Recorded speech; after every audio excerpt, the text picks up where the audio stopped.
সমাপ্ত করলাম। আবার একটা ডেট হবে, সেদিন আমাদের 18 তারিখে আমাদের মিতালি মাঠে দিতে হবে অঞ্চল জুড়ে। তার ভিতরে আমরা একদিন মিটিং ডাকবো, বুঝে বসবো, সেদিন আমরা অনেকক্ষণ অঞ্চলকে আমরা জয়নগর বিধানসভার মধ্যে শাহজাদপুর অঞ্চল 1998 সাল থেকে তৃণমূলের দখলে এই অঞ্চলের নাম যাতে বৃদ্ধি হয়, আমরা ব্যাপক ভোট দিয়ে শাহজাদপুর অঞ্চলকে উজ্জীবিত করব। বিধায়কের কাছে আমরা রত্ন হয়ে উঠবো যে শাহজাদপুর অঞ্চলের মানুষ আমাকে দুহাত ভরে ভোট দিয়েছে। সেই রণকৌশল কিন্তু আমাদের সবাইকে নিতে হবে, নিয়ে কিন্তু আগামী দিনে আমাদের লড়তে হবে। এই বলে আমি আমার সংক্ষিপ্ত বক্তব্য শেষ করলাম।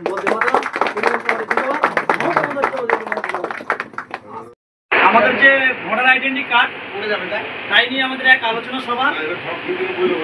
এই আলোচনা সভায় এখানে আমাদের উপস্থিত আছেন আমাদের শাহজাদপুর অঞ্চল তৃণমূল কংগ্রেসের অঞ্চল সভাপতি গোবিন্দ হালদার মহাশয় উপস্থিত আছেন জয়নগর 2 নম্বর ব্লক তৃণমূল কংগ্রেসের জয়েন্ট বাহিনী সভাপতি, প্রাক্তন সভাপতি পঞ্চায়েত সমিতি এবং বর্তমান শাহজাদপুর অঞ্চল প্রধানের প্রতিনিধি মনোয়ার আলী খান, এবং উপস্থিত আছেন শাহজাদপুর অঞ্চল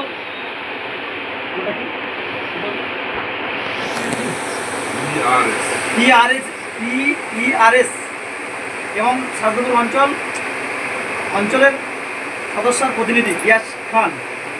আজকের এখানে সভা পরিচালনা করবেন অঞ্চল সভাপতি আছেন এবং প্রধান আছে, সভা পরিচালনা করবে। এবারে আমি অঞ্চল সভাপতিকে সভা পরিচালনা করার জন্য আমি অনুমোদন প্রস্তাব রাখলাম। বন্দ্যোপাধ্যায় জিন্দাবাদ, অভিষেক বন্দ্যোপাধ্যায় জিন্দাবাদ, জয়নগর বিধানসভার প্রিয় বিধায়ক শিক্ষক বিশ্বনাথ দাস জিন্দাবাদ। আজকের আমাদের এই 201 নম্বর বুথে 2026-এ যে নির্বাচন, সেই নির্বাচনকে সামনে রেখে আমাদের আজকের এখানে আলোচনা সভা। এই আলোচনা সভায় উপস্থিত আছেন শাহজাদপুর অঞ্চল তৃণমূল কংগ্রেস সভাপতি গোবিন্দ হালদার এবং জয়নগর 2 নম্বর ব্লকের তৃণমূল কংগ্রেসের জয়েন্ট বাহিনী সভাপতি এবং প্রাক্তন সভাপতি এবং শাহজাদপুর অঞ্চলের প্রধান প্রতিনিধি মনোয়ার আলী খান, এবং উপস্থিত আছেন জয়নগর 2 নম্বর ব্লকের শিক্ষার কর্মাধ্যক্ষ এবং জয়নগর 2 নম্বর ব্লক তৃণমূল কংগ্রেস যুব সভাপতি কর্ণকান্তি হালদার, এবং পঞ্চায়েত সদস্য জয়নাল ভাই আছেন এখানে, এবং পঞ্চায়েত সদস্য প্রতিনিধি গিয়াস খান আছেন, এবং উপস্থিত আছেন তাপস বায়েন আমার লড়াকু নেতৃত্ব, এবং শাহজাদপুর অঞ্চল তৃণমূল কংগ্রেসের জয়েন্ট বাহিনী সভাপতি সঞ্জয় বায়েন এবং অভিজিৎ থেকে শুরু করে, এবং এখানে তৃণমূল কংগ্রেস সমস্ত নেতৃত্ব কর্মীবৃন্দ সবাই উপস্থিত আছে। আজকে আমি দুটো বিষয়ের উপরে কিছু কথা বলবো। 2026-এ যে বিধানসভা নির্বাচন, সেই নির্বাচনকে আমরা কীভাবে প্রস্তুতি নেব, কীভাবে আমরা এলাকায় মানুষের সাথে যোগাযোগ রাখবো, কীভাবে সামনে ইলেকশনটাকে আমরা কীভাবে করব, প্রত্যেকটা বুথে প্রত্যেকটা মানুষের সাথে কীভাবে যোগাযোগ রাখবো, সেই বিষয়ে আমরা আলোচনা করব। তার আগে কিছু কথা আমি বলতে চাচ্ছি যে বাংলার মুখ্যমন্ত্রী মমতা বন্দ্যোপাধ্যায় তিনি যে 76টা প্রকল্পের মধ্য দিয়ে আজকে আমাদেরকে উন্নয়নে কিন্তু ভরিয়ে দিয়েছেন। আমাদের জয়নগর বিধানসভার উন্নয়ন আমাদের শিক্ষক বিধায়ক বিশ্বনাথ দাস তিনিও ব্যাপক উন্নয়ন করেছেন। রাস্তা থেকে রাস্তা, লাইট, ড্রেন, বিভিন্ন প্রকল্প বিধায়ক বিশ্বনাথ দাস কন্টিনিউ তিনি যে উন্নয়ন করছেন আমাদের বিধানসভায়, তার সেই উন্নয়ন আমাদের শাহজাদপুর অঞ্চলে প্রত্যেকটা বুথে আমরা কিন্তু সেই উন্নয়নে সামিল হয়েছি। আজকের মমতা বন্দ্যোপাধ্যায় যে উন্নয়ন, লক্ষ্মীর ভাণ্ডার, কন্যাশ্রীর যুবশ্রী থেকে শুরু করে ঐক্যশ্রী শুরু করে বিভিন্ন যে প্রকল্প, সেই প্রকল্প কিন্তু আমরা প্রত্যেকটা বাড়ি থেকে ঘরে প্রত্যেকে কিন্তু আমরা সেই উন্নয়ন পাচ্ছি। আমার প্রশ্ন এখানে যে মমতা বন্দ্যোপাধ্যায়ের উন্নয়ন এখানে কিন্তু বিজেপি পাচ্ছে, সিপিএম পাচ্ছে, এসইউসিআই পাচ্ছে, কংগ্রেস পাচ্ছে, কিন্তু প্রত্যেকটা দলের মানুষ পাচ্ছে, সর্বধর্মের মানুষ পাচ্ছে, মুসলিম, ইহুদি, খ্রিস্টান, হিন্দু, সর্বধর্মের কিন্তু উন্নয়ন সর্বধর্মের মানুষ পাচ্ছে মমতা বন্দ্যোপাধ্যায়ের উন্নয়ন। কিন্তু আমরা যে কেন্দ্রের হিটলার বিজেপি সরকার, নরেন্দ্র মোদী, অমিত শাহ যে সরকার চলছে, আপনারা বলুন আজকের যে কেন্দ্রের যে সরকার চলছে, যখন নির্বাচন আসে তখন সাম্প্রদায়িকতার দিক সামনে আনে, যে সাম্প্রদায়িকতার মনোভাব নিয়ে সামনে আনে, তখন তারা কিন্তু ভোটের সময় ভোট নেবে, কিন্তু ভোটের পরে কিন্তু তাদের কাছে কোনো উন্নয়ন, কোনো ডেভেলপমেন্ট, কোনো অস্ত্র তাদেরকে দিয়েছে এই পর্যন্ত আপনারা বলতে পারবেন না। নরেন্দ্র মোদীর কোনো প্রকল্প আছে আপনারা বলতে পারবেন? আছে কি বলুন ভাই, আছে? কোনো প্রকল্প দিয়েছে?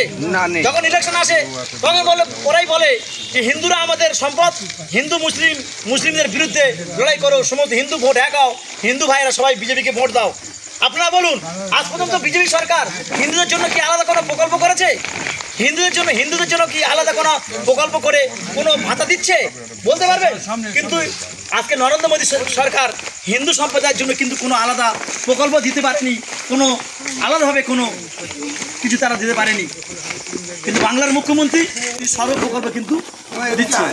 আপনারা জানেন যে আমরা ভারতবর্ষের বুকে সর্বধর্মের মানুষ আমরা একসাথে স্বাধীনতার পর থেকে একসাথে লড়াই করে ভারতকে স্বাধীন এনেছিলাম, সর্বধর্মের মানুষ একসাথে থেকে। সেই স্বাধীনের পর থেকে ভারতবর্ষের কিন্তু আমাদের সম্প্রীতি, সব একসাথে খাওয়া, একসাথে পড়া, একসাথে মাখা, একসাথে চলা, আমাদের মধ্যে কোনো বিভেদ ছিল না, আমাদের মধ্যে কোনো অশান্তি ছিল না। কিন্তু আজকের আপনারা দেখছেন আজকের ওয়াকাফ নিয়ে যে আজকের যে আন্দোলন গোটা ভারতবর্ষ জুড়ে চলছে, আজকের মুসলিমদের যে ওয়াকাফ সম্পত্তি, মসজিদ, মাদ্রাসা, ঈদগাহ যে সম্পত্তি, সেই সম্পত্তির কমিটি 11 জন যে কমিটি হবে, সেই 11 জন কমিটির মধ্যে প্রায় 80% কমিটি থাকবে হিন্দু সম্প্রদায়ের মানুষ, আর 20% থাকবে মুসলিম সম্প্রদায়ের মানুষ। তাহলে আপনারা বিচার করুন, আজকে মুসলিমদের যে সম্পত্তি তাকে ওয়াকাফ সম্পত্তি বলা হয়, আজকে হিন্দুদের যে সম্পত্তি সেটাকে কী সম্পত্তি বলা হয়? দেবত্ব সম্পত্তি বলা হয়। সেই দেবত্ব সম্পত্তি আপনাদের থান যে আপনাদের যে ঠাকুরের যে সম্পত্তি, সেই সম্পত্তি কি কোনো মুসলিমের কোনো ব্যক্তিকে সেই কমিটির মধ্যে আছে? নিশ্চিত নেই। তাহলে আজকের ওরা এই সম্প্রীতিকে ধ্বংস করার জন্য, ভালোবাসার প্রত্যেকটা মানুষের কে আজকের ঐক্যকে আলাদা করার জন্য প্রত্যেকটা ধর্মের সাথে লড়াই বাঁধা যাচ্ছে। তার একটাই উদ্দেশ্য কি? ধর্মকে ভাগ করব, আমরা ক্ষমতা ভোগ করব, আমরা লুটে পেটে খাবো, আমরা গদি বসবো, এই পরিকল্পনা কিন্তু ওদের মধ্যে আছে। আসলে কিন্তু কোনো প্রকল্প কিন্তু ওদের মধ্যে নেই। একটাই প্রকল্প, সাম্প্রদায়িক বিষ ছড়াবো আর আমরা ধর্মকে আলাদা করব, আমরা যারা চেয়ারে গদি বসে আছি আমরা লুটে পেটে খাবো, এই লক্ষ্য নিয়ে কিন্তু তারা কিন্তু এগিয়ে যাচ্ছে। আমরা বলতে চাচ্ছি আজকে আপনারা দেখেছেন এই যখন গোটা ভারতবর্ষ জুড়ে যখন এই ওয়াকাফ সম্পত্তি নিয়ে আন্দোলন চলছে, ব্যাপক আকারে চলছে, সেখানে কিন্তু বিরাট আন্দোলন ভারতবর্ষ জুড়ে আন্দোলন চলছে, সেখানে কিন্তু সেই আন্দোলনে হিন্দু, মুসলিম, খ্রিস্টান, ইহুদি জৈন সর্বধর্মের মানুষ কিন্তু সেই আন্দোলনে সামিল হয়েছে। কিন্তু বিজেপি সরকার, কেন্দ্রে হিন্দুর সরকার, তখন তিনি দেখলেন এই ওয়াকাফ সম্পত্তিটা কীভাবে, এই যে আন্দোলন চলছে এই আন্দোলনটা কীভাবে স্তব্ধ করা যায়। আপনারা বলুন, আজকের কেন্দ্রের সরকারকে বিজেপি, আজকের কেন্দ্রের যে ব্যারিকেড, যে কেন্দ্রীয় বাহিনী দিয়ে কাশ্মীরকে ঘেরা আছে, আজকে সেই ঘেরাটোপের মধ্যে দিয়ে কোনো জঙ্গি প্রবেশ করতে পারে কি? আমার তো মনে হয় পারে না, কারণ কেন্দ্রীয় বাহিনী ঘিরে আছে, কেন্দ্রীয় সেনাবাহিনীরা ঘিরে আছে।